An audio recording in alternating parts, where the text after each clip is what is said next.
પાટણના સરસ્વતી બેરેજમાં નવા નીર આવ્યા છે। ઉપરવાસમાં ભારે વરસાદને પગલે નદી નાળા છલકાયા છે। બનાસકાંઠામાં પણ ભારે વરસાદથી સરસ્વતી નદીમાં નવા નીર આવ્યા છે। અમરદર્શી અને મોહિણી નદીના નીર સરસ્વતી બેરેજમાં આવ્યા છે। સરસ્વતી ગામના કિનારાના 23 ગામોની ખેતીને હવે લાભ થશે। સરસ્વતી નદીમાં પણ નવા નીર આવ્યા છે, જેના કારણે આસપાસના ગ્રામ્ય વિસ્તારોમાં ખેતી પકવતા ખેડૂતોને આનો લાભ મળશે। અમરદર્શી અને મોહિણી નદીના નીર છે એ સરસ્વતી બેરેજમાં પહોંચ્યા છે।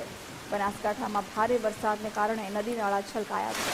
સમગ્ર ગુજરાતમાં જે રીતે વરસાદ વરસવાના કારણે જે નદી નાળાઓ છે તે છલકાયા છે। મારા પાછળના દ્રશ્ય બતાવવા માંગીશ કે જે આ પાટણનું સરસ્વતી બેરેજ છે કે જે વર્ષોથી જે સૂકું ભંટ હતું, ત્યારે જ્યારે આ ઉપરવાસના અંદર જે વધુ વરસાદ પડવાના કારણે જે મોહિણી નદી અને જે અમર જે કહી શકાય કે જે નદીઓ છે તે નદીના જે નીર છે તે સરસ્વતીના અંદર ઠલવાયા છે। તેના કારણે આજે સરસ્વતી નદીના અંદર પાણી આવ્યું છે। તેના કારણે જે પાટણને આજુબાજુના આવેલા જે સરસ્વતી જે તાલુકાના અંદર આવેલા 20થી પણ વધુ જે ગામડાના જે ખેડૂતો છે તેના માટે ખુશીના સમાચાર છે।